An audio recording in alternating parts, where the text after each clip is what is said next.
코인 클래스! 안녕하세요, 코빗의 피터입니다. 네, 안녕하세요. 코빗의 레온입니다. 코인 클래스 8회가 이제 맞이하였는데요. 네. 오늘은 어떤 얘기가 준비되어 있나요?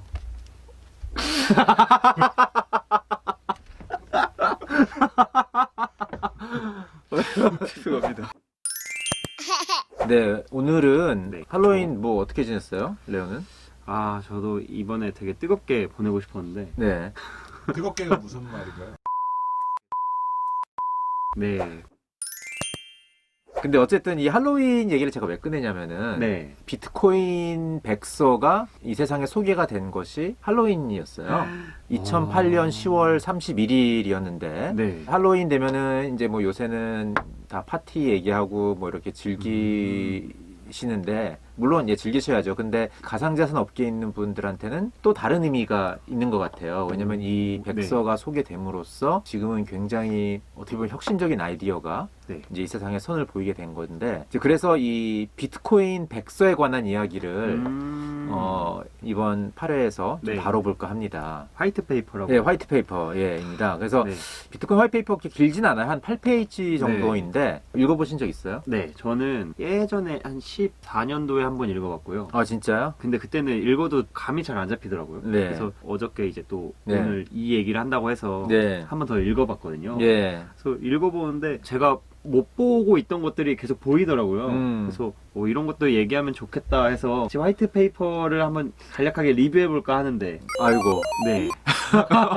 근데 이제 이 화이트 페이퍼 사실 네. 처음 1, 2페이지 정도를 보면은 이 제안을 하는지에 대한 설명이 있고 네. 그 다음부터는 굉장히 빠르게 굉장히 기술적으로 들어가요. 맞아요. 되게 간략하게 기술적으로 막 설명하더라고요. 네, 암호화 기술이나 이런 쪽에 좀 전문 지식이 없으면은 솔직히 잘 따라가기가 힘들 수도 있어요. 네. 저는 이번에 네. 화이트 페이퍼 볼 때 좀 네. 특이하게 레퍼런스 부분부터 봤거든요. 처음 볼 때는 레퍼런스 아예 안 봤었어요. 네. 레퍼런스 보니까 네. 총 8가지 레퍼런스가 있더라고요. 네. 첫 번째 레퍼런스가 네. 비머니라는 거예요. 98년도에 나왔던 비머니인데 뭔가 하고 좀 찾아보니까 네. 웨이다이? 네. 웨이다이 그분이 이제 쓰신 건데 예. 약간 비트코인이랑 컨셉이 되게 유사하다고 예. 이메일로 뭐 보내는 거라고 맞습니다. 하더라고요. 예. 이 질문이 나오니까 사실 이 질문을 얘기를 하려면 비트코인의 프리히스토리를 좀 얘기해야 될 것 같아요. 그러면 네. 더 설명이 더 하기가 쉬운데. 자, 이게 비트코인 히스토리 차트인데요. 2008년에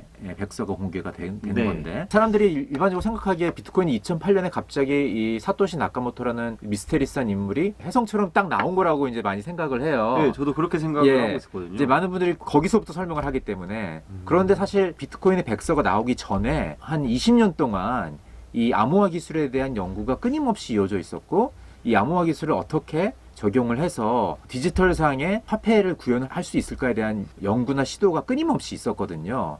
그래서 그거를 잘 요약한 차트가 이 비트코인 프리스토리 차트이고 굉장히 좀 많이 써 있잖아요. 네, 되게 많네요. 예, 그래서 이거를 다 일일이 뭐 거론할 필요는 없을 것 같은데 이 중에서 좀 중요하다고 생각되는 이제 인물들이 한 4명 정도인데 그 중에 한 명이 웨이다이인 거죠. 요거를 제가 한번 좀 간단하게 그러면은 순서대로 좀 얘기를 해보겠습니다. 네. 사실 이 암호화 기술이라는 거는 우리가 이미테이션 게임인가? 아, 그 알렌 튜링에 대한 네, 영화 있었잖아요. 나와가지고 예, 거기서 볼 수 있는 것처럼 군사 기술 중에 하나로 이제 발전이 된 거잖아요. 네, 네. 2차 대전 때 나치의 그 암호를 갖다가 해독하기 위해서 그렇죠. 그래서 컴퓨터도 발전을 한 거고 그러니까 그거에 대한 또 대항으로 또 여러 가지 인크립션에 대한 기술을 연구가 되고 이제 그게 시작이 돼가지고 쭉 이어져 온 건데 그러니까 이건 어디까지나 군사 테크놀로지였던 거죠. 그것이 이제 민간인들한테 인터넷도 물론 그렇게 시작을 한 거이긴 한데 사용됐던 기술들이 민간인한테 공개가 한 70년대 80년대부터 되기 시작하면서 그 당시에 이제 이런 암호화 기술이 대중들한테 공개가 되고 이 기술의 상업용 상용 가치에 대해서 사람들이 연구하기 시작을 한 거죠. 그게 이제 한 80년대 들어서부터인데 이 암호화 기술의 아버지라고 불리는 사람이 있어요. 데이비 첨이라는 분인데 이제 나이가 연로하셔가지고 이제 활동을 그렇게 많이 안 하고 계시는데 네. 한참 활동하고 계실 때는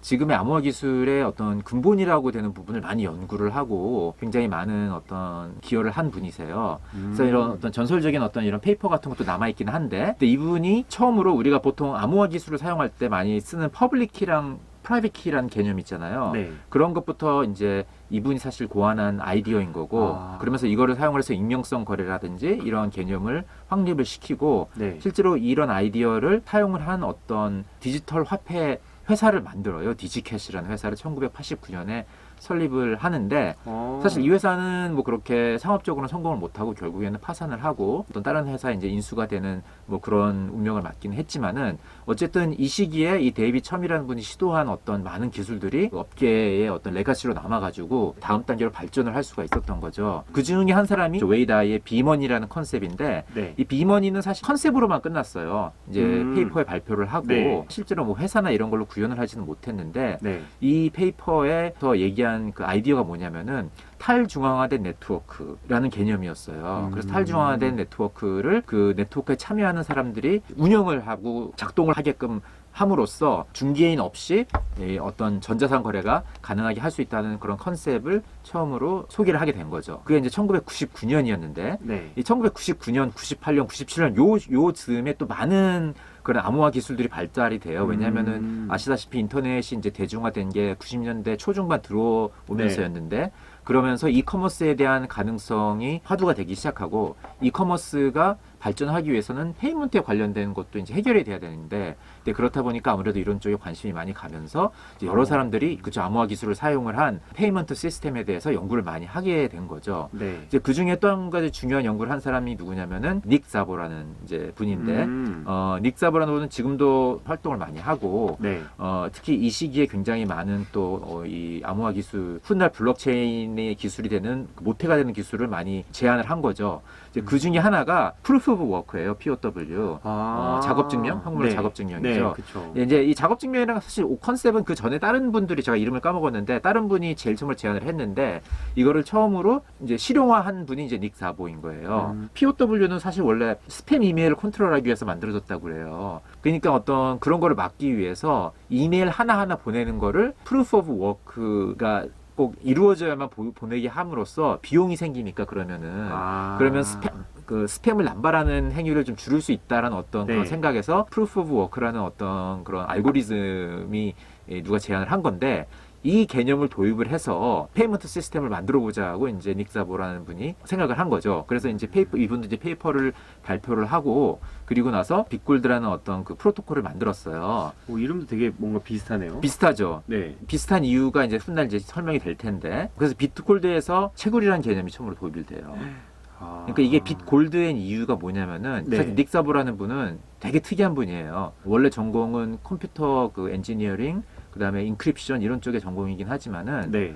굉장히 다양한 분야에 관심이 많고 그래가지고 러스쿨도 갔고요. 인류학이라고 그래야 되나? 인류 고고학? 뭐 이런 네. 거에 관심이 많아가지고 인류 초창기 시절에 기원전 만년 전종이 어떤 생활을 했는지 또 그 당시에 경제 활동은 어떤 것이 있었는지 그러면서 그 안에서 화폐는 어떻게 사용되었는지 이런 거에 대해서 굉장히 끊임없이 연구를 한 분이더라고요. 네. 그래서 이분이 쓴 페이퍼들은 엄청난 진짜 고전으로 남아있는 그런 페이퍼들이 많이 있는데 그래서 이분은 그 금의 역할에 대해서 굉장히 잘 이해를 하고 있는 분이고 그렇기 때문에 디지털상의 화폐 시스템을 만들기 위해서는 금을 벤치마킹을 해야 된다는 어떤 그런 생각을 갖고 있었던 것 같아요. 그래서 여기서 POW 프로토콜을 사용을 해서 네.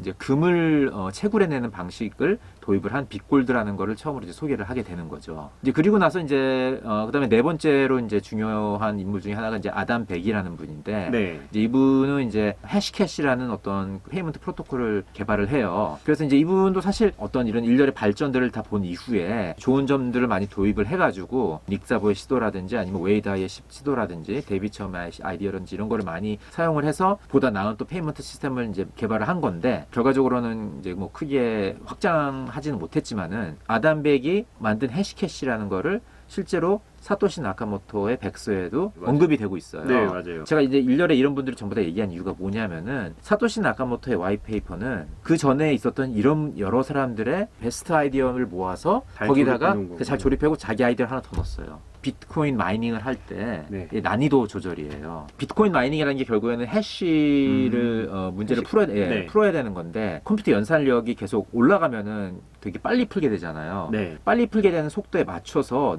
더 어렵게. 그렇죠. 어렵게 만드는 거죠. 자동적으로 2주에 한 번씩 난이도가 조절이 되게끔 돼 있잖아요. 그 부분은 이 전에 있던 4명 아무도 언급하지 않았던 부분이거든요. 그러니까 이 부분은 사토시의 오리지널 아이디어인 거예요.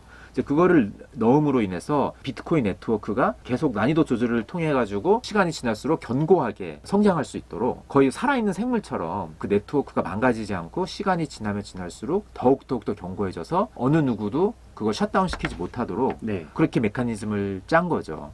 이제 이게 사토시의 이노베이션이었던 거고, 그래서 이 아이디어를 합친, 이 전에 있던 사람들의 아이디어 플러스 이 아이디어를 합친 그 새로운 디지털상의 페이먼트 시스템이 바로 비트코인 화이트페이퍼였던 거죠.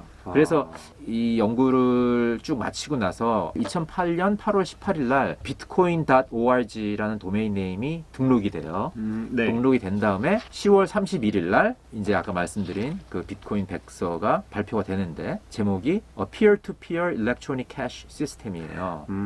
그래서 재밌는 건 뭐냐면 백서를 보면은 네. 블록체인이라는 단어는 나오지 않고요. 그니까요. 블록체인이라는 단어가 하나도 안 나오더라고요. 하나도 안 나와요. 와. 그뿐만이 아니라 네. 크립토커런시도 안 나오고. 네. 그러니까 크립토커런시라는 단어는 훗날 사람들이 이제 이거를 보고 기자나 이런 분들이 봤을 때 이렇게 전달을 하고 싶은데 기존의 뭔가에 맞춰서 이제 전달을 하고 싶으니까 가장 근사한 단어의 조합을 크립토커런시라고 생각을 해서 쓰기 시작한 거고 네. 그게 이제 우리나라에서도 이제 번역이 돼서 암호화폐 이렇게 이루어지는 건데 사실 초창기에 이 크립토커런시라는 단어가 쓰이면서 제가 여러 번 얘기를 했듯이 더 혼동이 오게 된 결과적으로 그렇게 된 것 같아요. 왜냐하면 네. 여기 커런시라는 단어를 쓰면서 사람들이 자꾸 이제 화폐랑 이거를 연관을 시키니까 우리가 알고 있는 화폐랑 비트코인은 굉장히 다른 점도 많잖아요. 그쵸. 지금 현재는. 네. 그러니까 이제 더 이게 혼동이 오면서 이게 무슨 화폐냐, 그러니까 화폐가 아니니까 가치가 없다, 뭐 이런 논란이 아직까지도 계속되고 있는 거이긴 한데 네. 어쨌든 오리지널 화이트페이퍼에는 전혀 크립토커런시나 블록체인이나 이런 단어가 그러니까요. 없다는 거 그렇게 말씀드리고 있습니다. 그리고 나서 이제 그로부터 한 3개월 정도 지난 후에 2009년 1월 3일 날 우리가 말하는 제네시스 블록이라고 하는 첫 번째 그 비트코인 블록이 생성이 되면서 비트코인 채굴이 되기 시작한 거죠. 처음에 채굴은 물론 이제 사토시 나카모토가 이제 혼자 한 건데 네. 그리고 나서 그걸 처음으로 누구한테 전송을 해요. 그게 바로 1월 12일 날 2주 정도 흐른 후에 할피니라는 암호학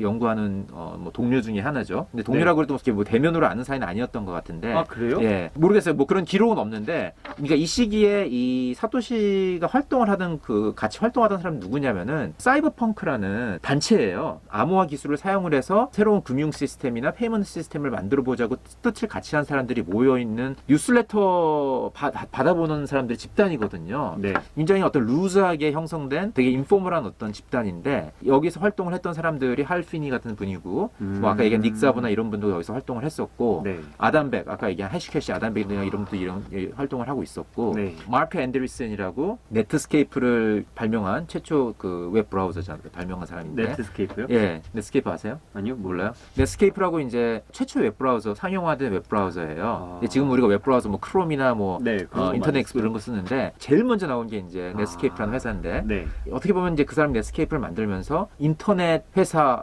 스타트업이라는 개념이 처음으로 이제 이 세상에 도입이 된 거이기도 한데 뭐 이분은 지금은 이제 뭐 완전 이제 빌리어네어가 돼가지고 지금 벤처 캐피탈을 이제 실리콘밸리에서 운영을 하고 있는데 어쨌든 이분도 이 사이버펑크의 멤버였고 네. 뭐 그렇습니다. 그런 분들 사이에서 활동을 하던 사람들 중에 하나가 할핀이고 처음으로 BTC 송금을 받은 거죠. 비트코인의 프리스토리를 네. 엄청 자세히 네. 알아본 거죠.